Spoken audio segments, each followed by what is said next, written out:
Pemirsa, kembali saya Rini Amraini menghadirkan sekilas infopedia tentang apa saja yang ada di Sulawesi Selatan yang kami kemas dalam satu sulsel. Pemirsa pastinya tahu kan, kapal khas Bugis Makassar?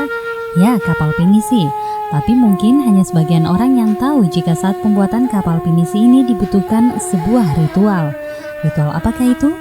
Nah, dahulu pembuatan kapal pinisi disertai dengan sebuah prosesi. Prosesi ini hanya dilakukan bagi mereka yang membuat kapal pinisi secara tradisional. Berbagai ritual pun dilakukan mulai dari penentuan hari baik untuk mencari kayu yang biasanya jatuh pada hari ke-5 dan ke-7 pada bulan yang berjalan.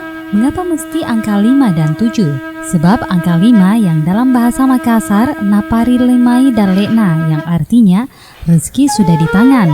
Sedangkan angka 7, natujuangi dan lekna yang berarti selalu dapat rezeki.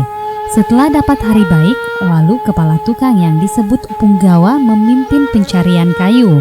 Tidak hanya itu, sebelum pohon ditebang dilakukan upacara untuk mengusir roh penghuni kayu tersebut.